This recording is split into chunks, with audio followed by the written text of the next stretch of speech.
So let's talk about a conversation between Jesus and his disciples.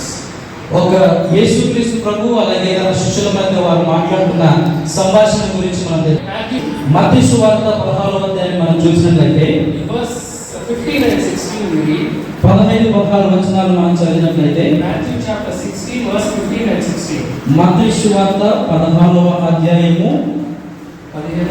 15-16 వచనాలు మనం చూద్దాం. He said to them, "But who do you yourselves say that I am?" Simon Peter answered, "You are the Christ, the Son of the living God." అందుకు సీమోను పేతురు, నీవు సజీవుడగు దేవుని కుమారుడైన క్రీస్తు అని చెప్పెను. So Jesus is asking, "Who do you yourselves say that I am?" యేసు ప్రభువు వారిని అడుగుతున్నాడు, నేనెవరు అని వారు అడిగినప్పుడు And Simon Peter is saying, "You are the Christ, the Son of the living God." సీమోను పేతురు అంటున్నాడు, నీవు సజీవుడగు దేవుని కుమారుడైన క్రీస్తు అని. What is our mentality? అయితే మన ఆలోచన ఏంటంటే, What do we say? మనం ఏం చెప్తున్నాం? మనం ఏం ఆలోచన కలిగి ఉన్నాం? మేము మట్టివారమే. మేము మట్టివారము, ఎందుకు పనికిరాని వాళ్ళం? ఎందుకు పనికిరాని వాళ్ళం? That is what we think. అలాగే మనం ఆలోచిస్తా ఉన్నాం. But if God made you, అయితే దేవుడు నిన్ను సృష్టించాడు. if He took time to make you, ఆయన టయాన్ని వెచ్చించి సమయాన్ని వెచ్చించి నిన్ను సృష్టించాడు. then you are not మట్టివారు.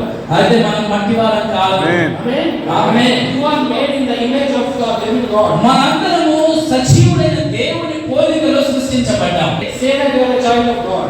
చెప్పండి, నేను దేవుని కుమార్తెను, నేను దేవుని కుమార్తెను, దేవుని బిడ్డను అని చెప్పండి. Amen. Amen. Don't ever think that, oh, I don't have enough money, or I don't have enough education. అయ్యో, నాకు సరిగ్గా చదువు లేదు, నాకు సరైన ధనం లేదని అలా ఆలోచించద్దు. Because it doesn't matter how much wealth you have on this earth. ఎంత ధనం ఉందన్నది ప్రాముఖ్యమైనది కాదు. When you die, ఎప్పుడైతే నీవు చనిపోతావో, not only you, when all of us die, నీవే కాదు అందరూ ఈ లోకాన్ని విడిచిపెట్టవలసిన వారమే. we don't take anything with us. ఈ లోకం